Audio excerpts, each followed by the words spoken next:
Hey, church leaders, welcome to the Slingshot Group podcast. I'm your host, Tim Foote, CEO of Slingshot Group, where we build remarkable teams and healthy culture through staffing and coaching.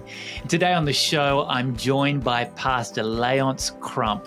He is senior pastor of Renovation Church in Atlanta, Georgia, and also Dr. Warren Bird, who is the Vice President of Research for ECFA and has been a part of writing over 30 books for ministry leaders. Well, the latest book is called The Resilience Factor, and it's all about how to build remarkable teams. And well, that's what we're all about, and this podcast is all about. So let's jump into this conversation. Well, I have been so looking forward to this conversation with Pastor Léonce and Dr. Warren. And part of it was Warren and I connected recently at a conference we were at with church leaders. And we had a slingshot lead-in video that talked about our passion for building remarkable teams. And Warren just ran up to me after that video and he said, "Tim, you wouldn't believe that was like a trailer for our book." And I said, well, then we need to talk about that, because this podcast is all about leading teams, healthy teams, thriving teams. And that's what this book is about. So digging into this today, I've been so anticipating this conversation because there's lots of topics that the two of you, along with Ryan, could have written a book about to impact the church, but you chose to write on this important topic of teams. So I'm going to ask you first, Léonce, what gave you the burden to focus on the area of teams? It was really out of sport and years and years and years of understanding that when you can work together as a unit, you can accomplish far more. And that's not just cliche. And then really being burdened by Ephesians 4 and other passages like that, that show that no singular gifted leader is going to be the answer. No dynamic speaker is going to be the answer to a holistic ministry focus, a healthy ministry focus, a thriving ministry focus, but that there has to be a healthy team at the core of that. Yeah, that's great, Lance. What about you, Warren? Wow, I almost would have said the same from Ephesians 4, because so often the snag in churches, Ephesians 4, 11 and 12, the role of the pastor and teacher is to equip the saints to the work of the ministry. And yet so many pastors do it themselves. And likewise, there are teams throughout the Bible and the idea of teaming, and yet it's so easy to wrongly think, I can do it myself. And seriously, Tim, when that remarkable video, that was the word that was used. It was like, do you know how to do a remarkable team? And is remarkable teams in your future? And I thought that our publisher, InterVarsity, had come up with this great video. I thought, wow, this is really impressive, because it really did describe the book until it then turned and said, and so let Slingshot Group help you out with your staffing. And I thought, oh, well, if you're doing teams, that is the future. How do you do teams not poorly, but well? It's like everybody's vacationing with a vengeance today. Hey, why not do the same thing with teams? Say, hey, let's let loose and take teams to a level they haven't been before. Absolutely. I think I'm going to butcher this quote, and I may even misrepresent whose it was. I think it was Michael Jordan that says stars win games, teams win championships. But Léonce, was there a time in your sporting career where there was a moment where you really experienced the power of a team? Yeah, I was very young and playing running back, which you wouldn't believe now at my size, but that's where I started. And we did not have any incredibly exceptional athletes. I was okay, and I grew into a decent athlete. But what we had was a singularity of focus on this youth team, and it made us a pretty dominant force against other teams that had very good quarterbacks or very good running backs or a crazy receiver core. But we were more complete as a unit. And frankly, hearkening to the book, many of us were more resilient than the teams that we were playing because of the way we had to train because of the lack of talent that we actually had on the team. Mm-hmm. I've always enjoyed the acronym. This is what that story reminded me of this, Léonce. The acronym for team: together, everyone achieves more, and it is really true. How have you seen that, Warren, play out in the ministry space? Is there a specific team that you can think of, and you don't need to name them, but you can say, yes, they are impacting the kingdom because of how they work together? Well, let me go to the extreme. So many groups that call themselves teams are really not. They're technically called working groups. And that's where the leader comes in and says, now you do this and you do this, and I need you to do that, and tell me when this is going to happen. And by the way, what do you think of this idea? Good idea? Yeah? Okay. All right. Now let's run. That was not a team. That was simply people serving my direction. And a lot of groups have not yet discovered the power that comes from, just like too many church boards are warehoused, underutilized Christians that fill out survey and say, yeah, I'm on the board, but I'm underutilized.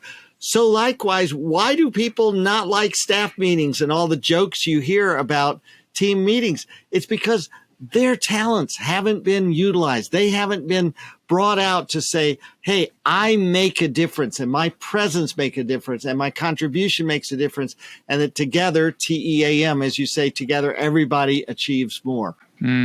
Yeah, as I've dug into the book, The Resilience Factor, I love how you lay out wisdom or practical steps for how to move from floundering to flourishing. I love those words. And we see so much in our staffing and coaching work how dysfunctional teams can drift so quickly to toxicity, and that becomes damaging. And there's relational disconnect, there's lack of focus, there's lack of productivity. I'm even so committed to focusing on our own team at Slingshot Group and upholding our values, and one of them is determination, which could be also said to be resilience or grit. Mm-hmm. What are the things, and I'll go back over to you, Léonce, what are the things you're seeing, or the common and consistent things that have teams floundering? Well, I think the primary thing that I'm seeing that's leaving teams floundering or really on their heels is an expectation of stability. And I know that it's probably not a common idea that any one of us would wrestle with, but what we have learned through COVID-19 in particular is the relative stability that we have enjoyed in maybe the last couple of decades is not normal. Disruption is actually normal. And until you realize that the greater part of leadership is leading through the unknown, leading through disruption, leading through challenge, leading through difficulty, rather than cruising through stability, until a team comes to that understanding and comes to grips with that reality, then they're going to find themselves on their heels, and they're going to find themselves floundering because it feels like something is coming from the left or from the right at all times.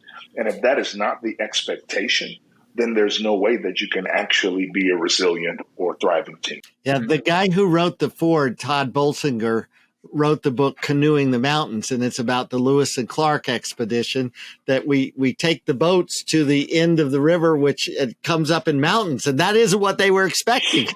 They were expecting the Pacific Ocean, and now there's endless mountains. Okay, so now you got to make it up if you're going to keep going forward, and you got to do it together. And together they worked, and together they survived, and together they did amazing things. That's such an insightful thought about that stability and leading through those challenges. That's a great book too, Warren, Canoeing the Mountains. We all want to think that we're in control. And we're absolutely not in control. Léonce, on a local church level, leading a local church at Renovation, what's that been like for you, coming from the sporting world where there's a playbook and there's a team, and now you're in church world leading a different kind of team in a increasingly hostile environment? What's that been like for you personally, navigating that? It's really been a challenge to reach into my understanding of what it's supposed to be like. Because even with a playbook, there's a reason that the quarterback has audibles. There's a reason that the Mike linebacker is able to call audibles on the defensive side of the ball, because you can have a playbook, but as soon as that other side gives you a different look, then you have to make a decision on how to adjust. And so leading at a local church level, it's been the exact same. It's realizing, hey, we don't know what attendance is going to be like this week. We can't control that. We don't know what small group signups are going to be like. We can't control that. We can cast vision. We can try to reasonably predict some numbers based on trends, but even those variables are changing. One of the greatest differences in leading a church now than it was leading it before COVID is before COVID, with some relative clarity, I knew that if I pulled lever A, it would produce result C. And if I pulled lever B, it will produce result D. Now, if I pull lever A, result Q comes up, and I've never even seen Q before. And so what do we do now as a team to step back and say, okay, how do we make adjustments so that we continue to serve the mission? And keeping that front and center, which we talk about in the book, keeping the mission front and center in light of all of the dynamics and the variables that you can't control becomes paramount at every level, but particularly at the local church level. And it takes resilience. And you have worked with, served with, researched top performing teams. You say that resilience is what sets great leaders and teams apart from those that literally fall apart.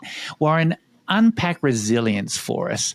What does this practically look like in the life of a flourishing church? Well, I've got a research says answer, and the book is peppered with little, research says this about team size or team dynamics or how to build trust or whatever. But Léonce has a great quote that didn't make it into the book. And I'd rather him set us up with resilience. Set us up. Yeah. The quote that didn't make it into the book comes from our very own Mike Tyson. Everyone has a plan until they get punched in the face. And when we were talking about how to channel the research and channel our energy and channel our collective thought, that kind of became the sieve that we ran everything through. Is how do we bring all of these principles, all of this research, all of this data together to answer the question, how do you become a resilient team? And it really is knowing that your plan is only a plan until you get punched in the face. Then what are you going to do after that? You have to have strength and flexibility. You have to have the ability to not only survive or weather the storm, but to adapt and actually alter the form of your team, the function of your team to match a new reality.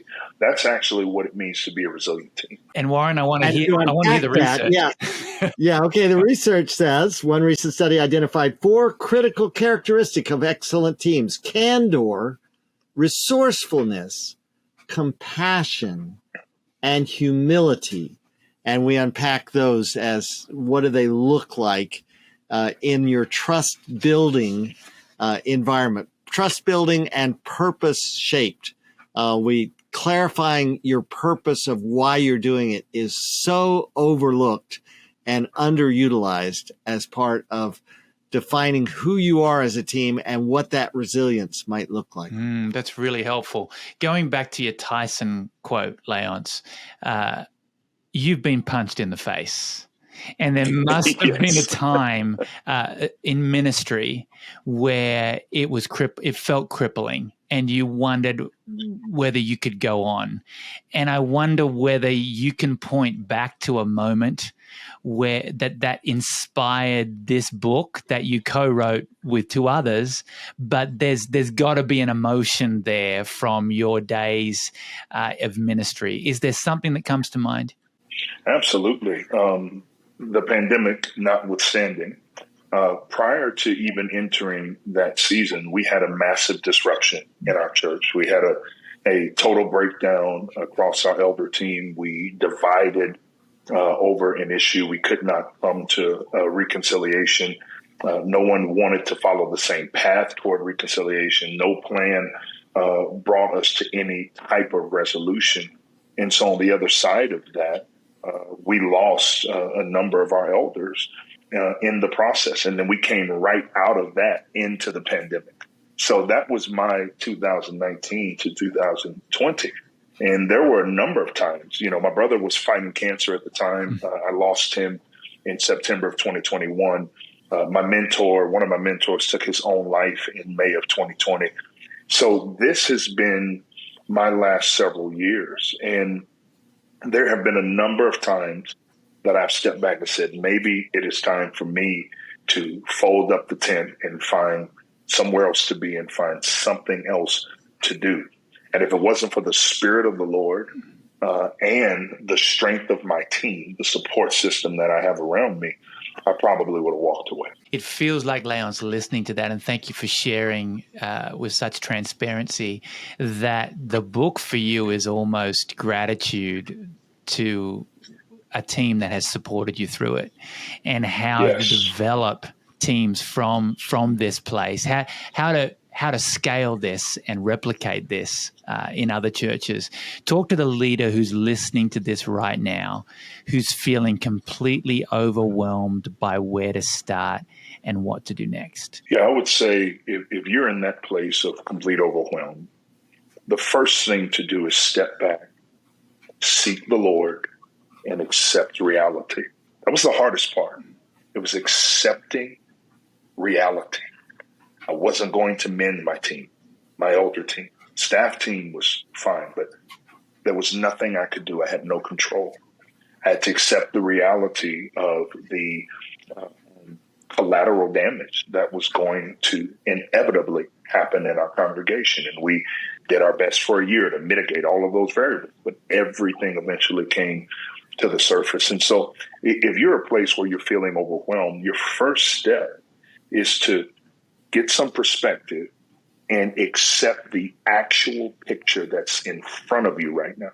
Because only then can you begin to operate toward what is on the other side of it. If you won't accept reality, then you cannot face the future together, not as an individual, certainly not as a team.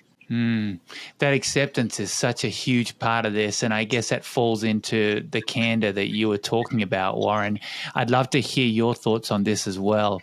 If you're in a situation where you find yourself in a floundering team, give us some practical ideas of where you would start, Warren, based on the research in this book and based on the insights of this book. We break the book into 8 clusters. We call them movements. The first of which is pray and assess your situation, which Léonce has spoken to so well.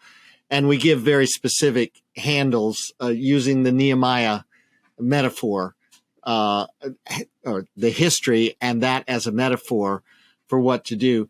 Then the next comes clarifying your purpose. And then once you see what it is you're trying to do, then you begin to dream, okay, who do I need to do it with? And so many teams see themselves as, well, it's us and there's nothing else we can do. But God, who builds the body of Christ, has likely surrounded you with a potential all-star cast and can guide you into how to transform the existing players rising to the challenge and the potential new players on your team to build that complete, unbreakable, to use the subtitle of the book, group that can take on the impossible and see God have the victory. It's a strong hope message throughout the book, but it's also a step-by-step, okay, now you're ready to try this. Now consider that. How's the psychological trust level on your team? Do you need to go deeper before you can go farther? And we just, with a lot of exercises, we we told the publisher, now we want this to be like the book with actual work pieces in it. And they thought we meant like study questions at the end of the chapter. And that's not it. It's like, okay, how do you define the purpose of your team? Now compare notes with others on your team. How aligned are you? And why is it that you're not aligned, which is the greater likelihood? So we help you reach that new level. Nothing happens overnight, and we're realistic about that. But the research is strong that in 3 months, you can see a definite difference. In 6 months, the culture of your team, the who you are as a team can truly change. And the work you put in up front, because, we all know, okay, Sunday's coming. We got to be ready for that. But there's no crisis usually that says, oh, realistically, we just got kind of a mediocre team. How about next week we start taking it to the next level? We need that trigger. And this is what the book tries to walk you through. I can't recommend it highly enough. We need this book. Teams need this book. The church needs this book. Léonce, is it a book also for the individual or mainly to work through as a team? How would you prescribe this? So before he answers, yes, sir. We authors became a team by fighting with each other, and this was one of the issues that we fought with, and the publisher weighed into. Okay, Léonce. Attention, I've gotten to it. Listen, there was much of it, but it really brought a great deal of life and shape to the book. And this was one of those issues because we were divided on whether we wanted to leverage individual use for this at all, or whether we wanted to push hard to say this is unusable if you don't use it with a team. And where we landed is we prescribe that you use this with a team. And we actually lay it out for you at the top of the book. But you can leverage this as an individual. You can read through it. You can do most of the exercises as an individual with the hopes that you can then take this to your team and spark some change. Family systems theory tells us if one person changes, then the whole unit has to change. And so even if you are, 4 levels down in the organization, or you're not the point leader, or you don't have the power, so to speak, to prescribe a book to an entire team, if you take this on and you take on the principles and the ideologies in this book, even in your department, it will begin to spark change across the rest of the organization. Now, we know there are leaders listening from all churches of shapes and sizes. What about churches that don't have a staff? Would you recommend this to do with their board, their volunteers? Thoughts around that? Totally. Yes. Okay. Boards are the most undeveloped as a team in that they're task focused. And again, they're often, okay, need you to approve the minutes, it's a backward focus rather than a looking ahead and setting the policy rails to get there. So, and trust on a board, all the factors we talk about in the book fit very relevantly to a church board context, as well as other Christ-centered nonprofits. There's leadership teams, but we wrote to all kinds of teams because the dynamics still apply. For example, the strong leader, how do you really diffuse leadership so that everybody is contributing? Well, there isn't a team that exists that can't benefit from how do I bring out the best in others and not make it so leader dominant. I bet you've often thought, Léonce, how different things could have been with your board if they'd had this book. Just hearing your story. Absolutely. Yeah.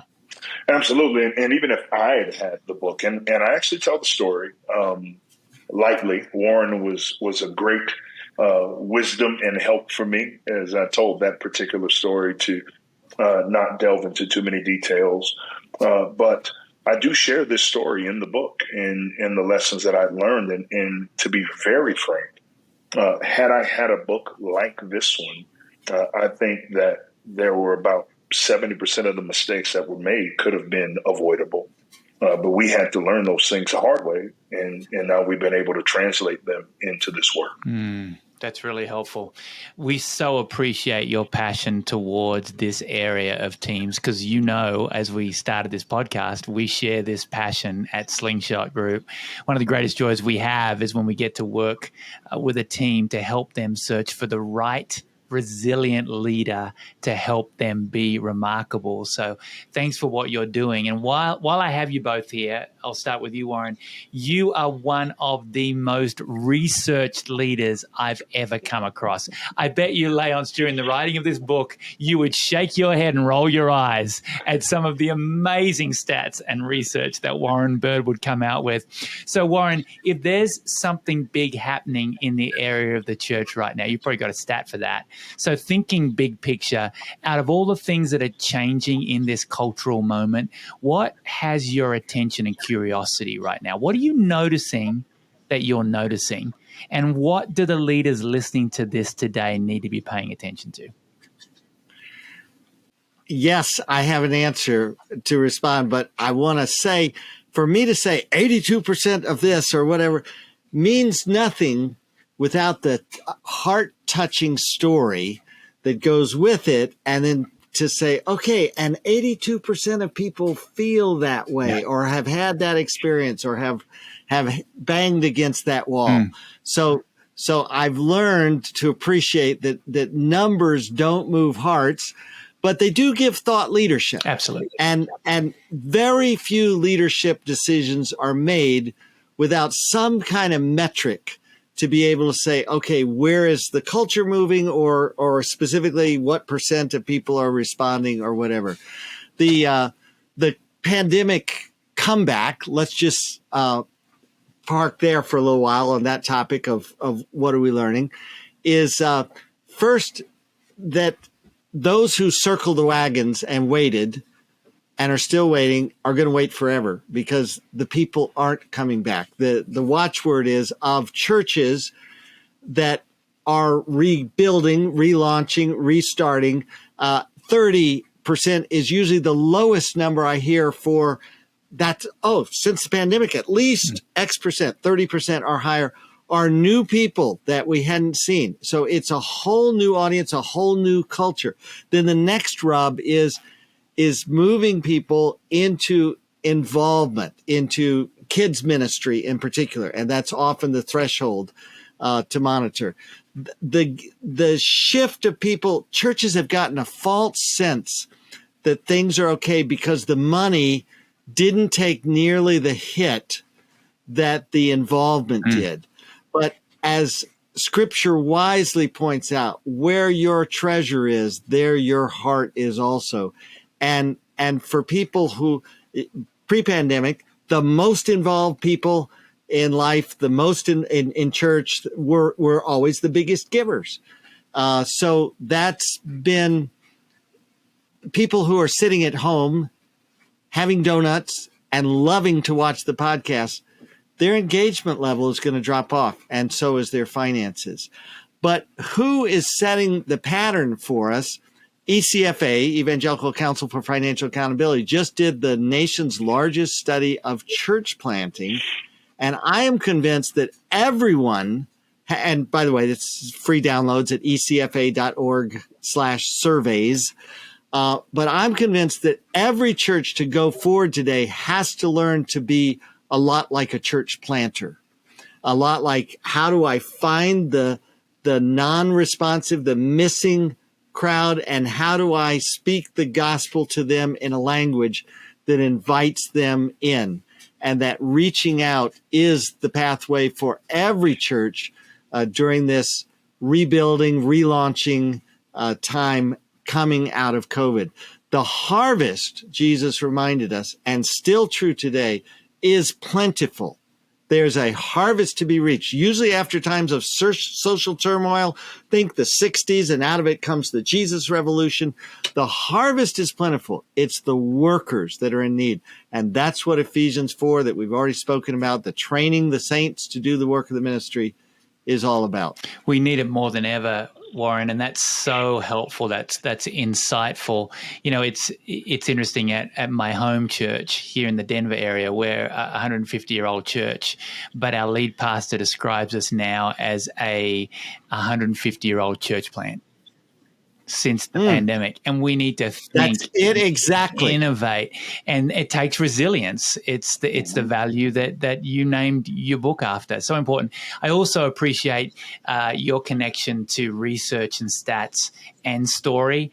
And Léonce, it makes me think of sport. You know, you can have emotions in a game, and we know that you can palpably see emotion shift in a game, but the score does tell a story. You've got to always pay attention to the score, the stats. So that's interesting.